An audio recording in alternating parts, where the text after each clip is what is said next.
The last 2 years has been absolutely insane, and so many of you guys have had tickets for years now and stuck with us, and we can't thank you enough for that. I know people lost jobs and changed jobs and all kinds of stuff, and so from the bottom of our hearts, thank you guys so much. It means the world to us that you came out and decided to spend your money and your family time with us.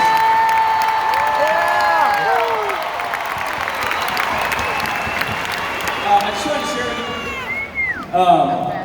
a story from about a year ago. I got a call from a lady that works at one of the cancer organizations for kids that we dealt with in the past, and she gave me a call and said, hey, she has something pretty terrible to ask of me, but wanted to see if I would do it. And she had a 13-year-old boy with a terminal disease who was in the hospital, and they didn't think he was going to make it through the night, and he wanted to FaceTime me. And so I said yes, of course, not having any idea what I was going to say, and I got on the phone with him, and honestly, I was just speechless. I didn't know really what to do with him, and so I just prayed. I just prayed with him and his family, and Phoenix had a strong faith, and I fully believe that I'll see him again one day in heaven. He passed away later that evening, but talk about a reset of priorities.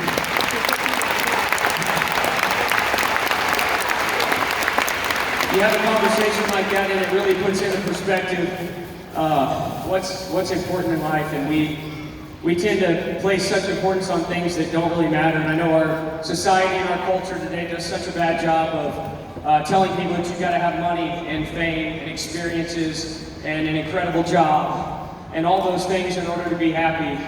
And as five guys who have made more money than we ever dreamed of, have had more once-in-a-lifetime opportunities than anybody I know, who have gotten to meet all kinds of athletes and celebrities, and been told by those people that we have the single greatest job in the world, which I truly believe. I can promise you, I can stand on this stage and tell you that compares nothing to the joy that we have in Jesus Christ as our personal Lord. Yeah! Yeah! Amen, brother! I think that 4 years ago was probably the closest glimpse that I'll get on this side of heaven of understanding what God's love looks like for us. My wife and I struggled to get pregnant. We had 2 miscarriages, and we tried for years to have our first. And then God kind of went all DJ Khaled on us and gave me another one, and another one, and another one, and another, and we were like, that's good, 3 boys is good, that's good. I've never listened to DJ Khaled, I know, I'm kidding. But the point being is that before Barrett was born, my oldest, the weeks leading up to the delivery, I had all these dreams and hopes and aspirations for him that he would, want to go hunting and fishing with me and play golf and enjoy the same things that I do, and just that, he would maybe be 6 foot one day, because my dad was 5'7" and I was 5'9", and if I could give him somehow 2 or 3 inches, and he could be listed at 6 foot in the basketball program. I don't think he's going to get there. I'm thinking 5'9". And the point being, when he finally came out into this world, I just broke down. I just lost it, and I cried like a baby, because I just realized in that moment that none of those things mattered. And the only thing that mattered is that he was mine. And he could have come out with a Hey Arnold hand and the nose of a proboscis monkey. Man, I still would have loved him. If you guys have never seen a proboscis monkey, it looks like somebody took an Olive Garden breadstick and dumped it in water and taped it to somebody's forehead. It's pretty wild. It's not a good look.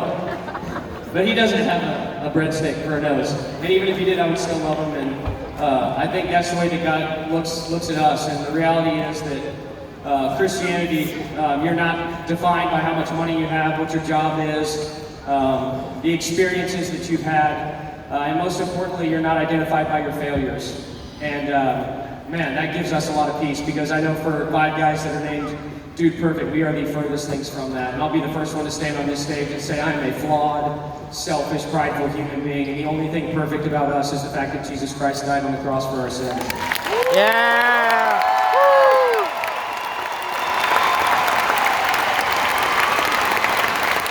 And if you guys could leave with anything tonight, man, it wouldn't be merch from the merch. You guys would never miss a Dude Perfect video on Monday nights.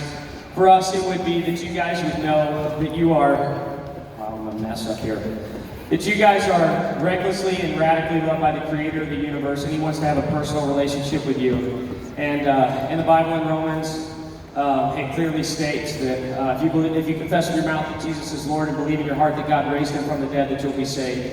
And we hold strong to that truth, and we believe that firmly. And so thank you guys so much. Yeah. You guys have been an incredible crowd. Thank you guys for my far been the loudest and the most fun crowd we've had so far. So thank you guys so much. Hey.